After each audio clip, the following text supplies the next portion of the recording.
나는 전능하신 아버지 하나님 천지의 창조주를 믿습니다. 나는 그의 유일하신 아들 우리 주 예수 그리스도를 믿습니다.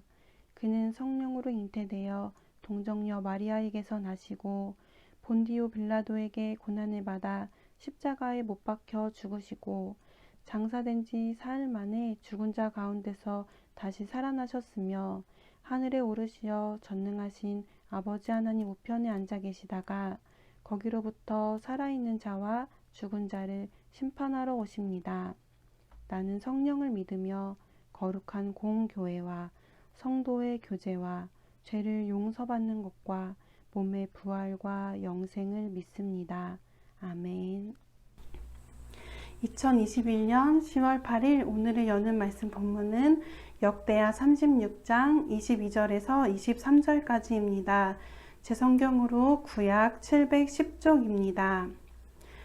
바사의 고레스 왕 원년에 여호와께서 예레미야의 입으로 하신 말씀을 이루시려고 여호와께서 바사의 고레스 왕의 마음을 감동시키심에 그가 온 나라에 공포도 하고 조서도 내려 이르되 바사왕 고레스가 이같이 말하노니 하늘의 신 여호와께서 세상 만국을 내게 주셨고 나에게 명령하여 유다 예루살렘 성전을 건축하라 하셨나니 너희 중에 그의 백성된 자는 다 올라갈지어다.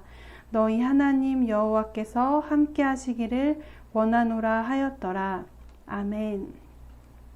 오늘을 여는 말씀으로 하루를 시작하는 에바다 성도님들을 환영합니다. 10월이 되면서 길가의 가로수에 단풍이 들기 시작했습니다. 고운 색을 띠는 잎들을 보며 아름답다는 생각이 들면서 한편으로는 낙엽이 떨어지는 걸 보니 곧 앙상한 가지만 남게 될 모습이 그려져 쓸쓸한 마음이 들기도 했습니다. 눈에 보이는 것은 메마르고 앙상한 나뭇가지만 남게 될 모습이지만 사실 겨울나무는 생명의 영속성을 위해 낙엽을 떨어뜨립니다. 수분을 많이 가지고 있는 잎이 추운 날씨에 얼어버릴 수 있기 때문이지요. 그리고 겨울에는 수분이 부족한데 나무 속의 수분이 모두 잎으로 빠져나가지 않기 위해 잎을 떨어뜨립니다. 보이는 메마름 속에 생명이 이어지고 있는 모습이 오늘 본문 속 예루살렘의 모습과 비슷합니다. 예루살렘 성벽이 바벨론에 의해 헐리게 되었습니다. 모든 궁실이 불타며 하나님의 전마저 부서지게 되었습니다. 이제 그곳은 화려한 왕궁과 예루살렘 성전을 더 이상 볼 수 없는 황폐한 땅이 되어버렸습니다. 처량함과 쓸쓸함, 서늘함마저 느껴지는 도시가 되었습니다. 사람들의 죄악으로 인해 끝모를 절망의 도시가 된 것입니다. 그런데 하나님께서는 이 땅을 향해 오늘 본문의 바로 앞절 역대하 36장 21절에서 그 땅이 안식하게 되었다라고 말씀하십니다. 우리 눈에는 불타버린 그곳이 희망이 꺼져버린 곳이 편히 쉬는 곳이라고 말씀하십니다. 이에 토지가 황폐하여 땅이 안식년을 누림같이 안식하여 70년을 지냈으니 유대 민족의 죄로 말미암아 전쟁으로 희망이 끊어지는 결과를 얻게 됐지만 하나님은 그것을 땅이 안식하여 쉬는 해, 자연적인 땅의 기운을 다시 찾는 기간으로 삼으셨습니다. 본래 창조된 모습으로 회복할 수 있는 소망의 땅으로 바꾸는 기회로 삼으셨습니다. 이 같은 하나님의 일하심은 예루살렘 땅뿐만 아니라 포로로 끌려간 이스라엘 백성에게도 찾아왔습니다. 22절, 23절입니다. 바사의 고레스 왕 원년에 여호와께서 예레미야의 입으로 하신 말씀을 이루시려고 여호와께서 바사의 고레스 왕의 마음을 감동시키심에 그가 온 나라에 공포도 하고 조서도 내려 이르되 바사왕 고레스가 이같이 말하노니 하늘의 신 여호와께서 세상 만국을 내게 주셨고 나에게 명령하여 유다 예루살렘 성전을 건축하라 하셨나니 너희 중에 그의 백성 된 자는 다 올라갈지어다. 너희 하나님 여호와께서 함께 하시기를 원하노라 하였더라. 하나님은 바벨론 땅에 끌려가 지금은 페르시아의 통치를 받고 있던 이스라엘 백성을 예루살렘으로 되돌려 보내셨습니다. 땅이 쉼을 얻고 회복을 얻었듯 이스라엘 민족에게도 회복을 허락하셨습니다. 예레미야 29장 10절에서 예레미야의 입을 통해 하신 말씀, 여호와께서 이와 같이 말씀하시니라. 바벨론에서 70년이 차면 내가 너희를 돌보고 나의 선한 말을 너희에게 성취하여 너희를 이곳으로 돌아오게 하리라. 낯선 땅에서 이방인으로 살아간 이스라엘 백성의 마음은 어땠을까요?